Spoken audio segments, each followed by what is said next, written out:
однос на трошоците кои што ги имаат родителите за нивните деца, реалните финансиски предизвици исто така, а според анализите кои што ги прават од Центарот за еднаквост и правда, за едно дете потребно е месечно од 12.000 до 16.000 денари или на годишно ниво тоа е некаде од 150 до 200.000 денари. За сето тоа разговарам со мојата гостинка Неда Чаловска-Димовска, токму од Центарот за еднаквост и правда. Благодарам за издвоеното време утрово. Благодарам за поканата. Токи имаме можност да ги споделиме сите ваши резултати од анализите и анкетите кои што ги правите директно од родителите. Па првото прашање е колкави се месечните и просечни трошоци за едно дете според податоците кои што вие ги прибирате? Ние направивме пресметка која што се однесува за деца до 2 години, потоа од 3 години до 6 години, потоа за деца во основно образование и за деца во средно образование. Највеќе трошоци се потребни за почетокот, односно кога детето е, да речеме, до 2 години и потоа кога оди во средно образование, односно како се зголемува возраста, така се зголемуваат, можам да кажам, и трошоците. Мал пат има во основното образование. За почеток се потребни 166.000 денари на годишно ниво. Меѓутоа морам да кажам дека тука не ги вклучивме оние почетни трошоци, влезни трошоци кои што се однесуваат на неопходните работи, како што се количка, како што е транспортер, доколку има возило, седиште во кола, креветче нормално за бебето и така натаму, а тие најосновни, значи минимални трошоци се 20.000 денари. Така што можам да кажам дека и за самиот почеток, значи кога ќе се роди бебето, ви требаат за првата година околу 190, минимум 190.000 денари. Од она што ние го споделивме и медиумите кога го споделија, која презентиравме анализата, видовме многу позитивни реакции на родителите, меѓутоа дел од нив пиша и ова и трошоците се многу повеќе и јас се согласувам со тоа.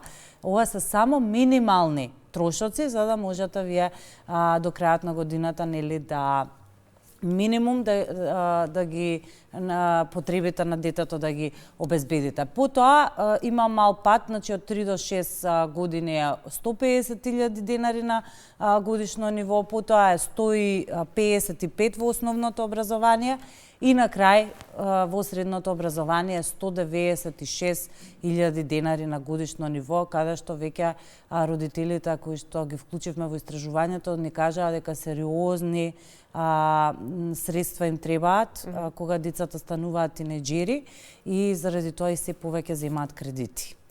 Ќе ги споменеме секако и скредите трошоци, на страна од ова што е како на некој начин официјална сума, за разлика нели од возраста за која што зборуваме, меѓутоа во однос на родителите кои што учествуваат активно во вашите анкети, кои категории трошоци најмногу го оптоваруваат нивниот семеен буџет, дали е храна, пелени за новороденчињата кои што ги стакнавте први како најголем трошок, па потоа и децата од средно образование, облека, транспорт, потоа градинки за децата кои што имаат веќе над 2 години, што е она што најмногу го оптоварува буџетот? Скриени трошоци има многу, заради тоа што и да кажуваме во нашата држава дека е бесплатно, такво нешто не постои. И здравството, меѓутоа и образованието и во основно и во средно училиште, а секако градинката кај нас не е бесплатна. Единствено некои категории може да имаат бесплатна градинка кои што се најранливи, како што се можеби самохраните родители, тоа не во секоја општина, туку во многу помалку општини отколку мнозинството општини. Така што просекот на родителите кои што го плаќаат за градинка е 2000 денари месечно. И ќе си кажеме, добро, нели тоа и не е токава.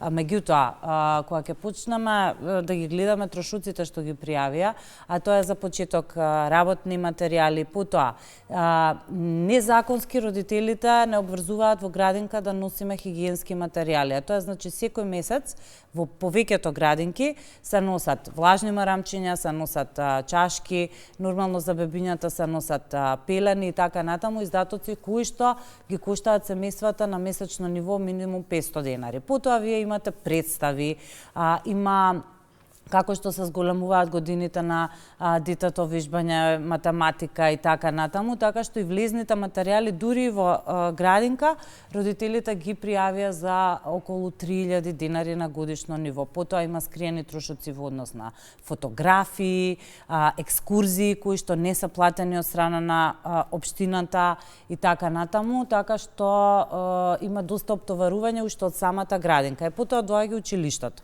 Како што споменавте дека веќе има во основното училиште растеретување на семејниот буџет, ако може да се смета така, меѓутоа прашањето е во однос на основците во денешно време, навистина посетуваат многу вон наставни активности, исто подготовки и за часовите и материјалот кој што го имаат во училишта и приватни часови, така што колку и тука реално се намалуваат трошоците на родителите, а да не го споменуваме и спортот и рекреацијата која што секое дете горе-долу ја посетува. Така. Трошоците малце се олеснуваат во основното образование, па дури од 3 до 6 години споредено со оние кои што се најмали. Значи, а не дека тука има не знам си какво леснување, затоа што видовме дека, иако се вели дека учебниците се бесплатни по закон, меѓутоа не се. Родителите многу често фотокопираат и имаат оптеретување со влезните материјали на почеток на годината, кои што ги пријавија просечно дека се отприлика околу 3000 денари. Како што кажавте, спортот. Порано спортот и една од нашите препораки е повторно тие наставни активности да станат бесплатни, односно да бидат организирани од страна на училиштето, затоа што верувате дека родителите на месечно ниво по минимум плаќаат по 2200 денари. И тука ние не ја пресметавме опремата, заради тоа што ова е само за да вие да стигнете на спорта. Многу родители не известија во фокус групите дека има многу трошоци кои што се однесуваат на надпревари, кои што се однесуваат на опрема за спортот и така натаму. Потоа тука се трошоците кои што ги имаат за англиски, меѓутоа има доста трошоци кои што се однесуваат и за родендани, односно трошоци, да речеме, за социјалниот живот на детето. И сега некој може да каже, па добро, сега тоа дали треба да го пресметуваме или не треба да го пресметуваме. Меѓутоа ние со нашата анализа сакаме да покажеме, иако овие, значи прослава на родендани и други, да речеме, активности, не ги ставивме во оваа основна пресметка за трошоците на годишно ниво. Меѓутоа сакам да напоменам дека за едно дете да го искористи својот максимален потенцијал, исто така е неопходно да има и социјален живот и нели да биде вклучено, да се чувствува интегрирано и да се чувствува рамноправно со своите другарчиња. Така што нашите политики и препораки кои што ги даваме државата се во оваа насока, да не одиме на тоа што е минимум за да се преживее, туку да одиме на тоа што е потребно и неопходно за едно дете да го оствари својот максимален потенцијал. Центарот за еднаквост и правда постои некои 2 години, така што следното прашање е во однос на вашата работа и првенствено што ве мотивираше да започнете да правите вакви анализи во однос на трошоците на семејствата кои што имаат едно дете или повеќе деца и каква е вашата идеја и цел за понатака во работењето?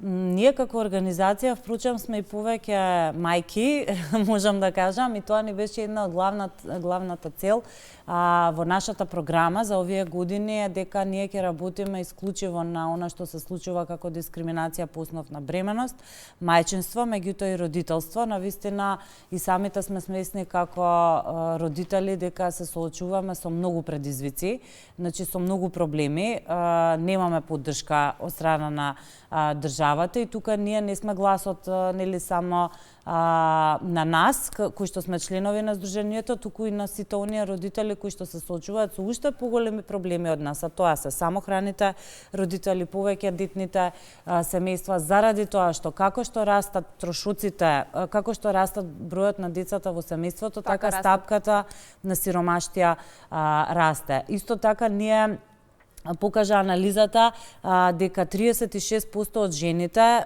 кажале дека до 3 години тие се грижат за детето. Значи даваат отказ од работа или воопшто не се вработуваат. И некој кој ќе каже ќе увезуваме работници, меѓутоа нашата работна сила е во државата, само што поради тоа што нема поддршка, мора да ги чува децата дома. И ние сакаме да препорачаме и да работиме заедно со државата, да обезбедиме систем на грижа за да можат жените активно да се вклучат на пазарот на трудот. Следно што планираме и анализата е веќе при крај, е впрочем да објавиме она што се случува на локално ниво во однос на системот на грижа, односно колку градинки имаме, кои износи на поддршка ги даваат општините, колку има политики во однос на економско јакнење на жени, кои се плановите на општините за градење на градинки и врз основа на тоа да работиме и со општините да се подобрат овие услови, а се со цел да имаме една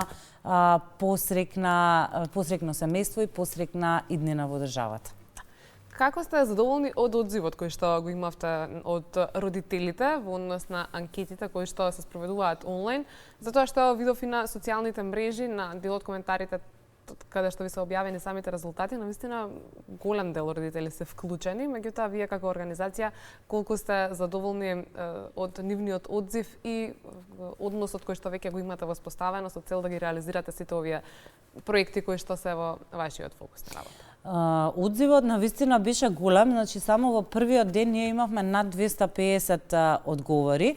Иако анкетата, поради тоа што беше онлайн, морам да кажам дека ова е едно прво истражување на темата, секако дека ние, една од препораките ни е Државниот завод за статистика како официјален државен орган во својот прашалник кој што го има за потрошувачка на домаќинствата, да вклучи повеќе прашања кои што се однесуваат на бројот на децата, за утре да можеме да правиме анализи врз основа на податоци од државните органи. Меѓутоа, во отсуство на вакви податоци, ние го направивме онлайн прашалникот, меѓутоа направивме и фокус групи, 4 фокус групи со родители на деца на различна возраст и од различни региони. Значи, нас не одговорија во период од, да речеме, средина на јули до септември над 650 родители, од кои што само во првиот ден ние имавме одговор од 250 родители. Најтешко ни беше да дојдеме до родителите кои што се во средно образование, така што најма бројно одговори имавме тука, меѓутоа тоа го надополнивме со фокус групите и многу сум задоволна и од реакциите кои што се однесува на пополнување на прашалникот, меѓутоа и од реакциите потоа, односно по објавувањето.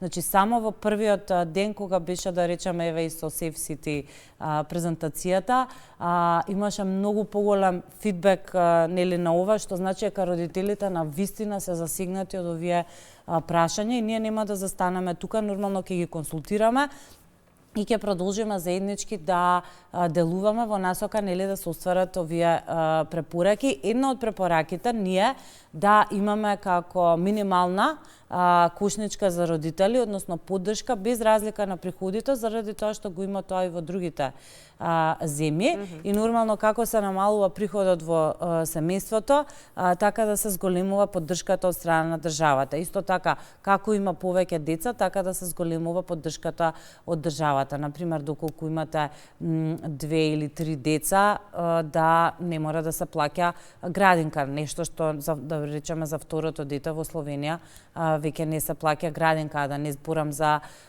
трето дете. Така што апсолутно ни е потребна промена во начините како се планира поддршката од државата. Еве само да видиме, еднократна парична помош од страна на државата е 5.000 денари. За второто дете е 20.000 денари. А вие само влезни минимум трошоци за кревет, чакуличка и така натаму, имате 20.000 денари. Што значи дека веќе 15.000 денари од самиот почеток вас државата не ви обезбедува како средства за вие да можете основното да го купите бебето кога ќе дојде, кога ќе се роди.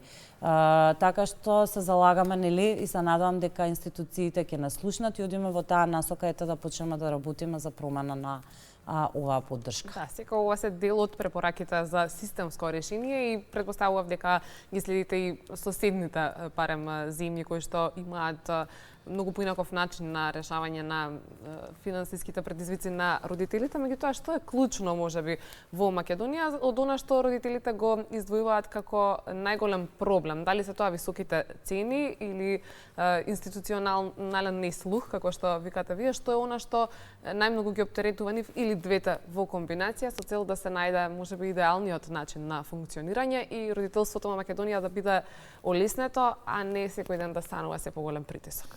Па една од клучните препораки, како што кажав, нели ни е Државниот завод за статистика прво да почне да следи.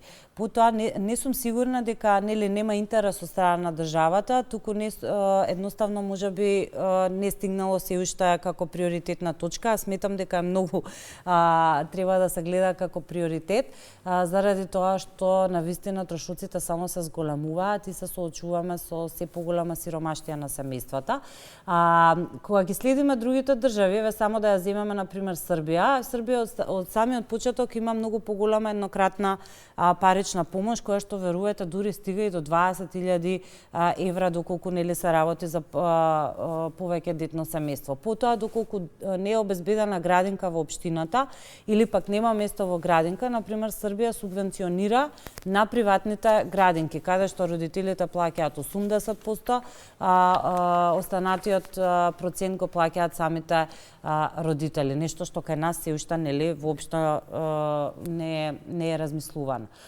Потоа третиот аспект е дека одредени држави, еве на пример Хрватска, Шведска и така натаму, почнаа да им плаќаат и на самите баби и дедовци доколку ги чуваат децата. И тука идеме кон препознавање на овој неплатен труд што го спомнав, што го прават и жените и нели поширокото семејство. Меѓутоа веќе не можеме да зависиме од нив заради тоа што кај нас демографската структура се менува. Веќе се повозрасни луѓето влегуваат во брак, имаат деца и така натаму, така што мора државата да направи систем на поддршка кој што нема само да зависи од баби, дедовци и други членови на семејството. Исто така, што е многу важно, да почнеме вистински да ги спроведуваме законите. Одно што незаконски им се наплаќа на родителите, да престане да им се наплаќа.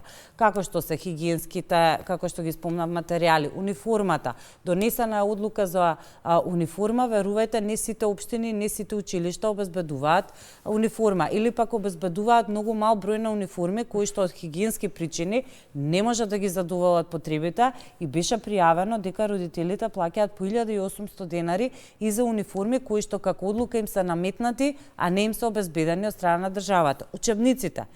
Сериозно, ние треба да обезбедиме, доколку велиме дека учебниците се бесплатни, навистина да бидат бесплатни. За сите и тоа. И во средното училиште, и во гимназиското, и во стручното, затоа што забележавме дека во стручно образование плаќаат многу повеќе. Нема учебници, плаќаат за опрема која што не им е обезбедена од страна на училиштето, така што барем да почнеме минимум со ова што државата рекла дека е законски и дека нема да ги оптеретува родителите, барем со тоа да почнеме, а потоа нели да се градат и нови политики и нови системи на поддршка. Благодарам многу за денешното гостување и се надевам дека она што е ваша крајна цел и мисија како здружение, односно Центар за еднаквост и правда ќе ги остварите со поддршка и од родителите, меѓутоа и слух од државата. Ве благодарам многу на поканата.